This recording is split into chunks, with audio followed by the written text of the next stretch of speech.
I recently did a video on 7 experiences that men have when they're in love with you. If you missed that video or you want to check it out, I'll link it up in the description below. But we all get this rush of neurochemicals. We bathe our brains in these neurochemicals, norepinephrine, dopamine, and serotonin when we're in love that gives rise to this euphoric feeling. But the catch is that nature only gives us about 18 months worth of these chemicals. And then after that, they either diminish unless we actually generate them on our own. So what can you do when those biochemicals start to run out?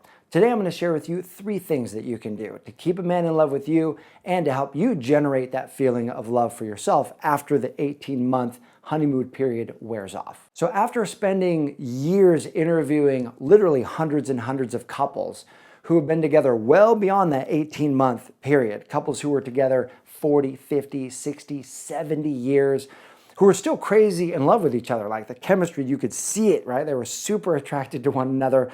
And asking them, how do you keep this connection? How do you keep this attraction going? One principle that they all talked about, and then I'm going to give you 3 strategies for how to implement this principle that they used.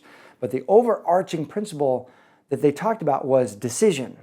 That love isn't this feeling that you have and that you feel sometimes, because that feeling will come and go. That feeling ebbs and wanes with the quality of the relationship, with the state of your mood, with what's going on in your life. The feelings we have are kind of like the waves or the tide. They come in and then they go out.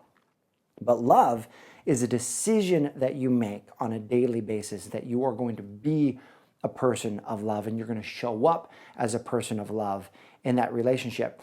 And what's interesting is once you decide for that and once you show up in these 3 ways, you actually can dictate the feeling of love. The feeling of love then follows. See, the average person wants to wait until they feel loving to then act loving. They wait until they feel loving to give the person a hug. They wait until they feel loving to give the person a compliment. They wait until they feel loving to want to spend time with that person, where the reverse is actually true.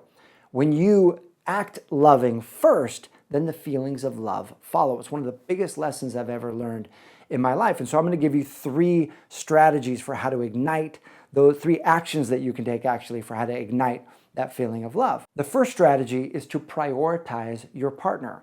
Make your partner a priority in your life.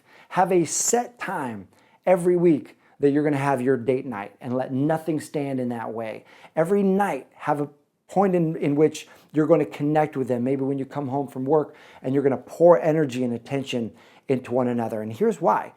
Your brain registers what's important to you by where you place attention.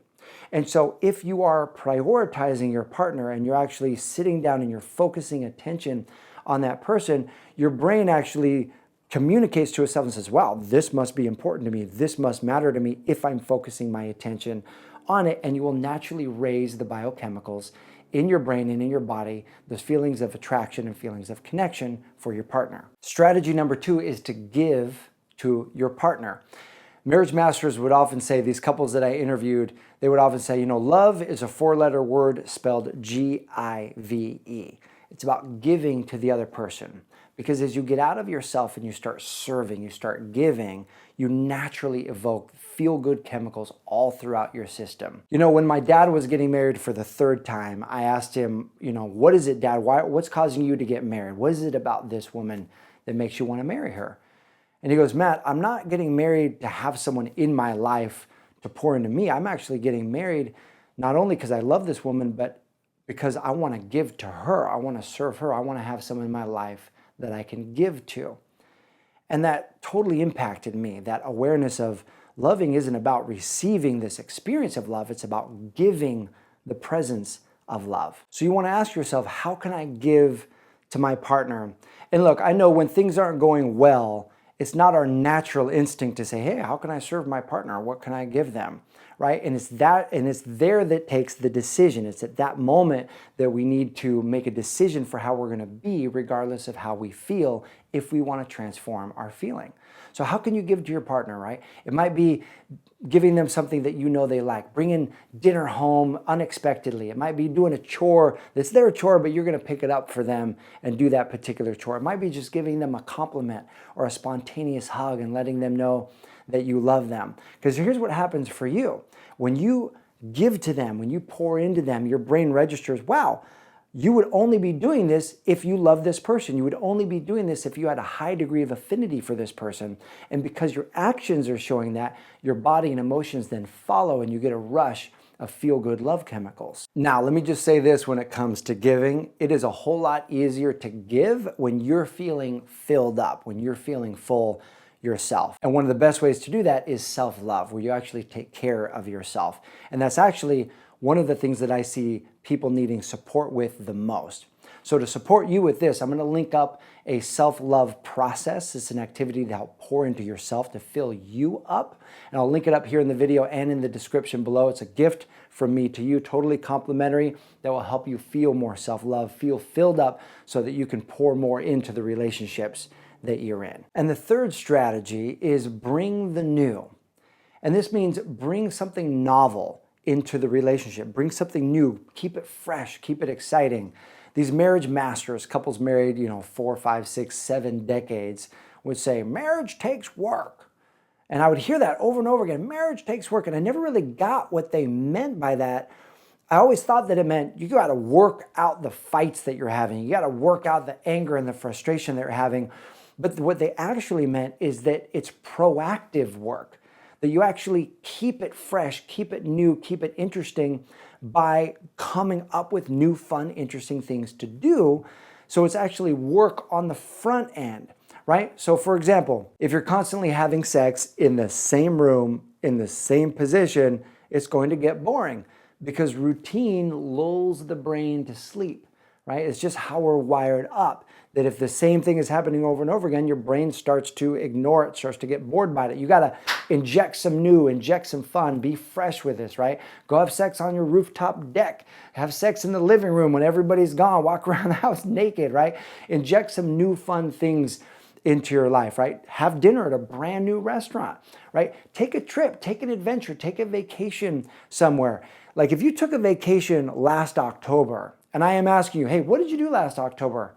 You're going to remember that because that was a pattern to interrupt. That was something new that you did. If you didn't take a vacation last September, I said, hey, what did you do last September?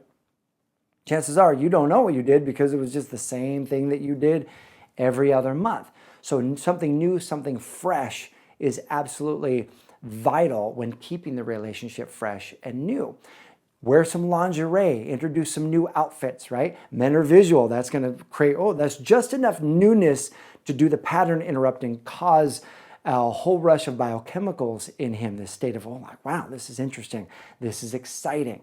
When your brain is experiencing something exciting, dopamine fires off, the same chemical that fires off when you're in love. And one of the best things that you can do to infuse novelty or something new into the relationship is you learning something new, right? Read a new book. Watch a program that you don't normally watch. If you're normally watching Fox News, watch CNN. If you're normally watching CNN, watch Fox News. Take a new class, right? Bring something new into your life because that's how you create something new from your life.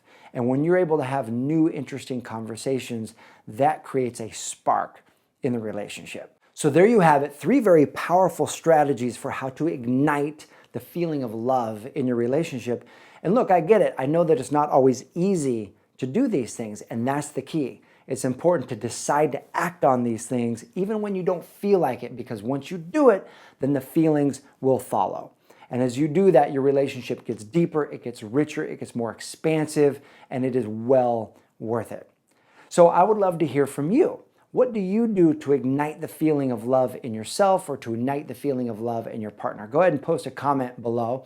I love checking out your comments. And if you're not subscribed to this channel, we are dedicated to increasing love in the world. And we believe that every one of us can have a deep, meaningful, powerful relationship that we desire. So go ahead and click the subscribe button so that you can be the first to get the latest and greatest videos that come out each and every week.